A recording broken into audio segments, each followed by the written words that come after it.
एक महिला जो अपने बिस्तर पर लेटी हुई है, सुबह का करीबन ऐसा वक्त होगा कि 4:30 बज रहे होंगे। ये महिला उठने ही वाली थी, तभी इसको इसके कमरे के दरवाजे पर एक परछाई नजर आती है। वो परछाई जानी पहचानी होती है। वो परछाई इसके पास आती है और वो एक आत्मा होती है।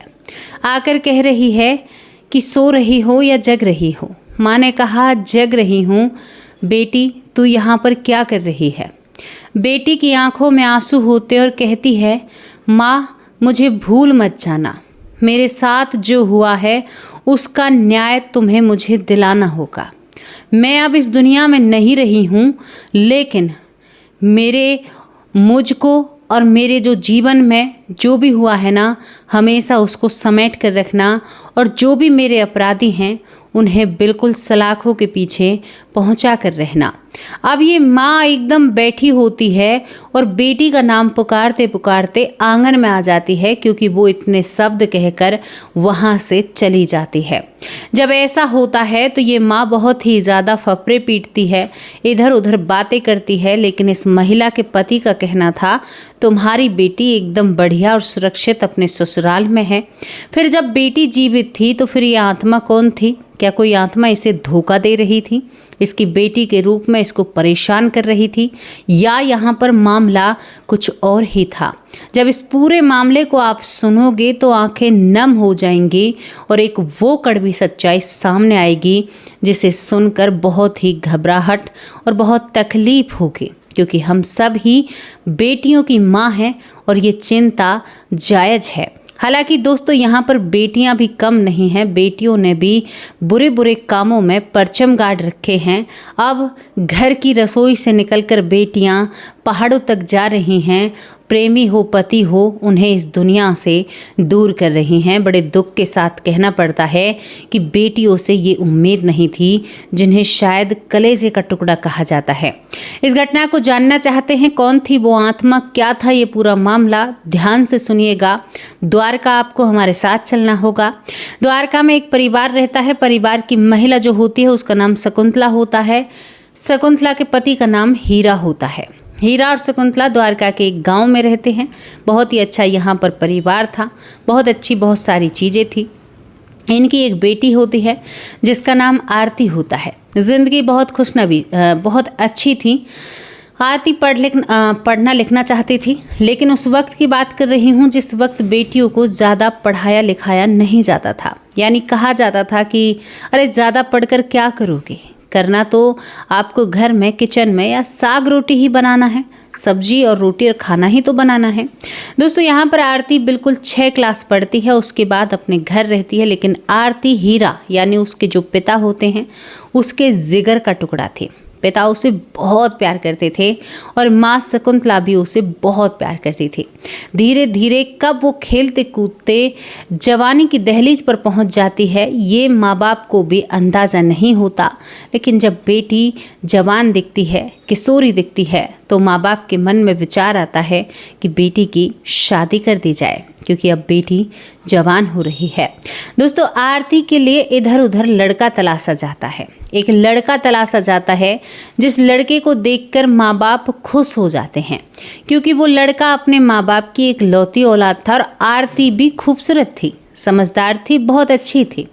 यहाँ पर दोस्तों आरती के माँ बाप उस लड़के को देखकर खुश हो जाते हैं और उसके साथ अपनी बेटी का रिश्ता तय कर देते हैं। आरती का रिश्ता तय हो जाता है। लड़के का नाम हरकेश होता है और हरकेश के साथ आरती की शादी करनी थी। शादी बड़ी धूमधाम से की जाती है। आरती खुशियों की पोटली लेकर हरकेश के द्वारे पर जाती है। दुल्हन का स्वागत होता है। आरती अपने घर की इकलौती बेटी थी और हरकेश भी अपने घर का एक लौता बेटा होता है। इसी तरह से अब वो जाती है, वहाँ पर उसे बहुत प्यार दिया जाता है।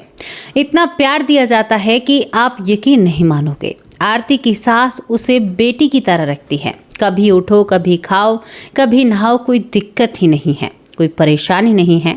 आरती जब ये सारी चीज़ें अपनी माँ शकुंतला को बताती है तो माँ भी खुश हो जाती है। धीरे धीरे शादी को वक्त बीतता है और आरती की शादी को करीबन 8 से 9 महीने हो जाते हैं। यहाँ पर आरती की जो सास होती है कहती है कि हमें गोद का लाल कब दोगी जिसे हम खिलाएं या प्यार से रखें।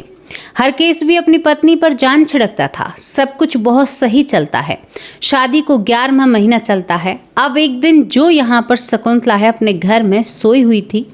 सोते हुए मैंने आपको बताया उसके दरवाजे पर, जिस कमरे में सो रही थी चारपाई पर, दरवाजे पर एक परछाई आती है। धीरे धीरे वो परछाई उसकी बेटी के रूप में बदलने लगती है। सुबह 4:30 बजे का वक्त था।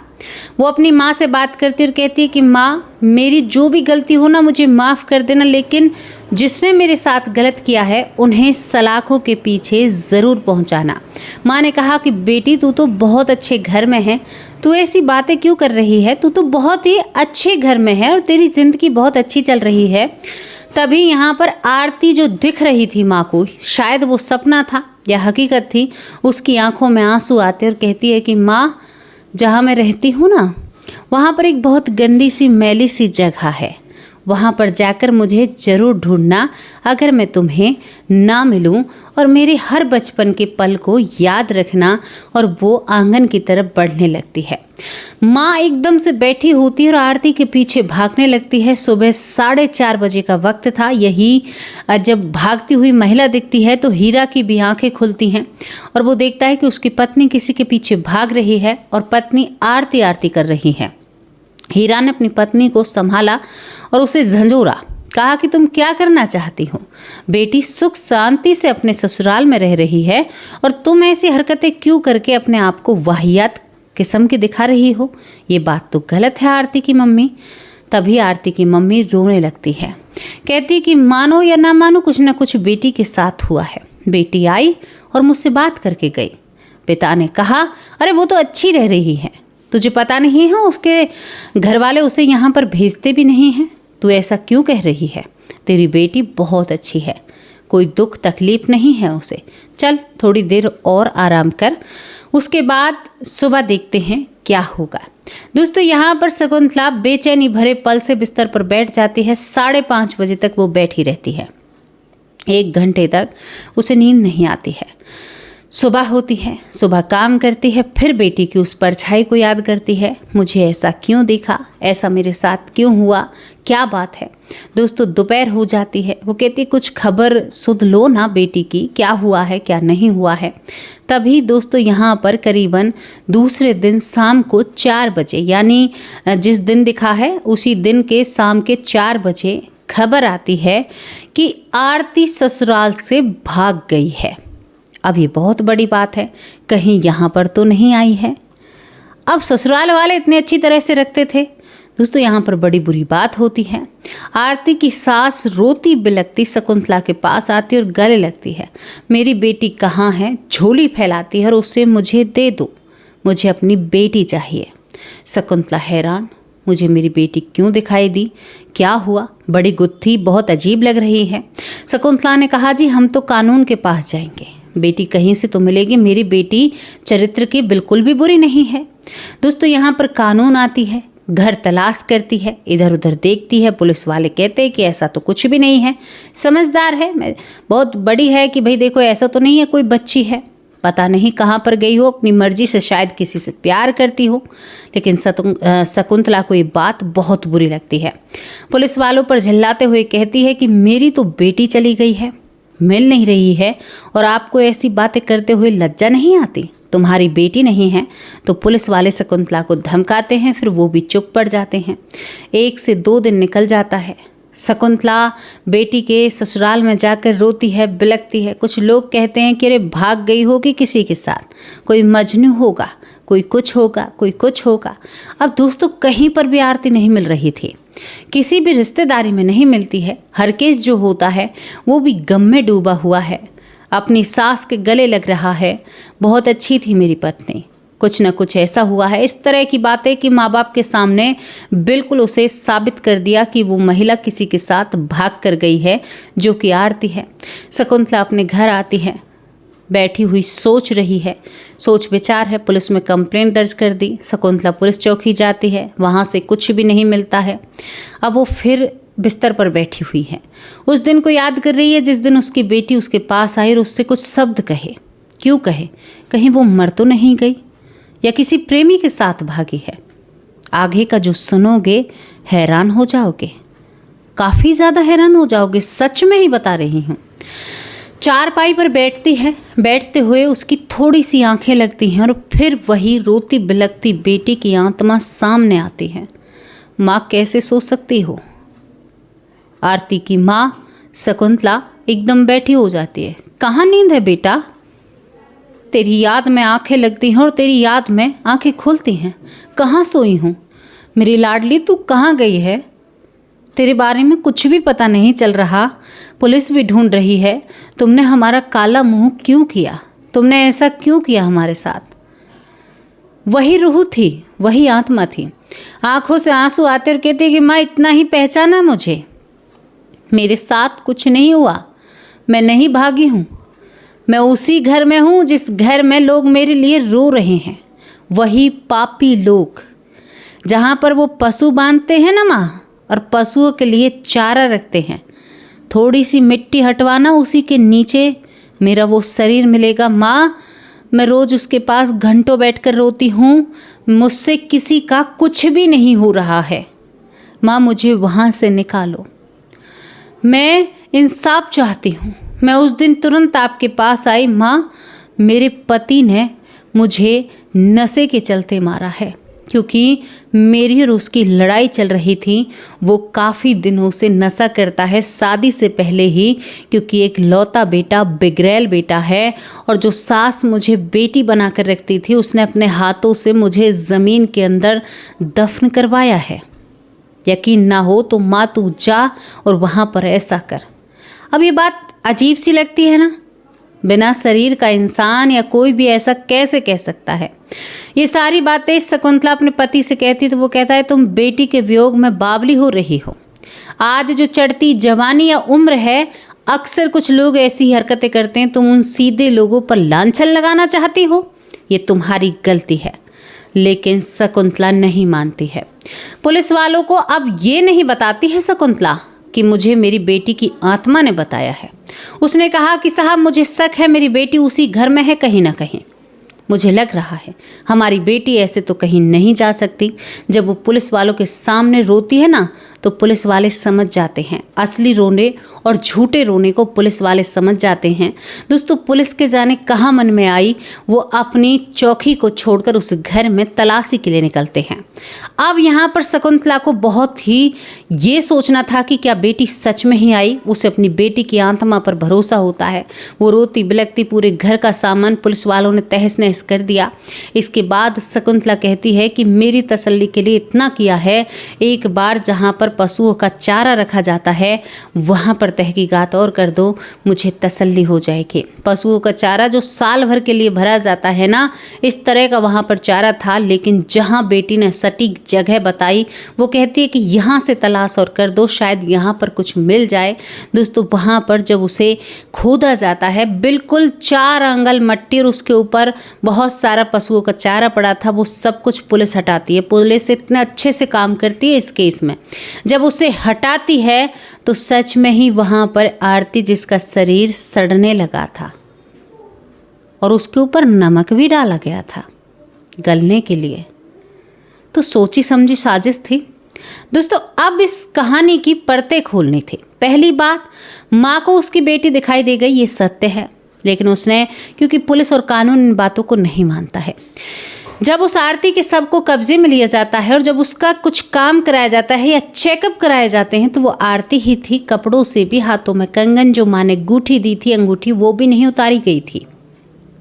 अब ये कहानी कैसे शुरू होती है? जब पति को और ससुर को और सास को अरेस्ट किया जाता है, तो वहाँ पर जब गहरी पूछताछ की जाती है, 24 घंटे तक उन्हें सोने नहीं दिया जाता है। पूछा जाता है, भाई कैसे तुम्हारे घर में कैसे आई, तुम्हें कैसे नहीं पता, तुमने क्यों कहा कि वो भाग गई है, क्या बात है, बताओ हमें।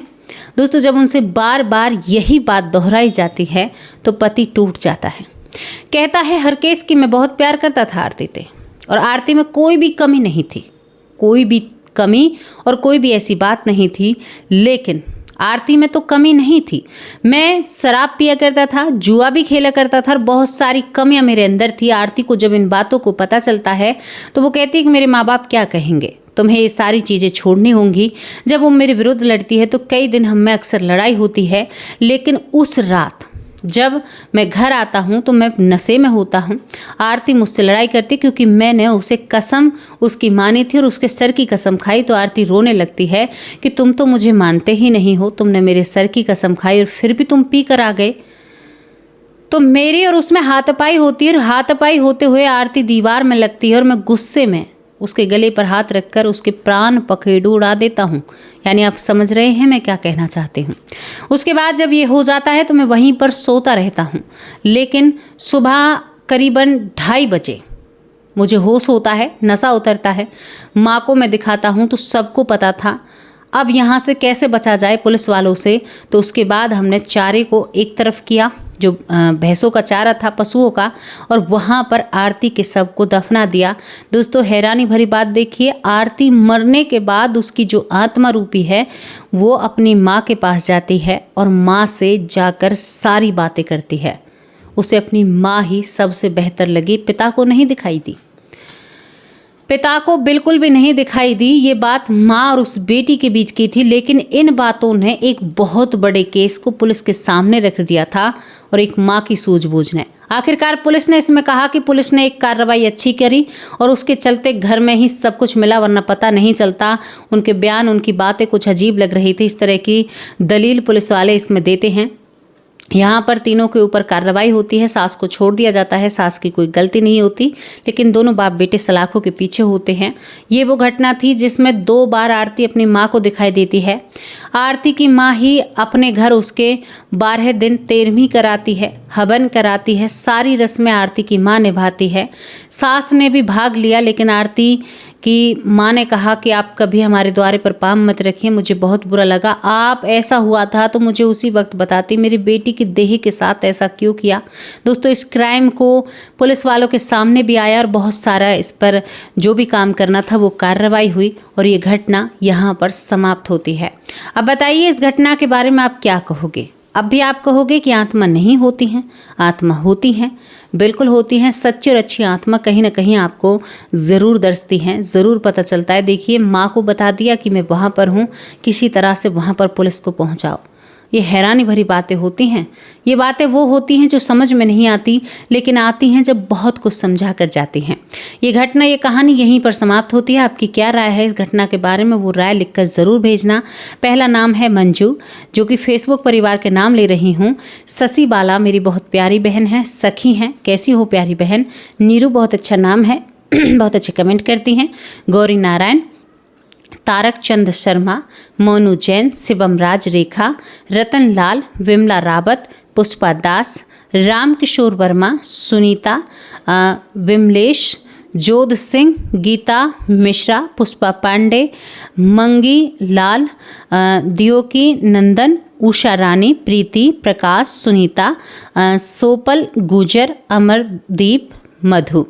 यहाँ पर सोनाली बहुत अच्छी बहन है, रजनीश शर्मा, पुष्कर राजपूत, ऐसा ही आपका नाम है, रमेश, कुबेर, अमित, प्रीति, राजेश राम दिल्ली से हैं, गंगा देवी हमें देखती हैं, देवी श्री, सुरेश शर्मा बहुत अच्छे कमेंट करते हैं, संजीव शर्मा बहुत अच्छे कमेंट, सुमन सिंह, रचना तिवारी बहुत अच्छी बहन है, पुष्पा श्रीवास्तव, जितेंद्र, सुनील, प्रमोद और सिन्हू, और भावना और ललिता यादव।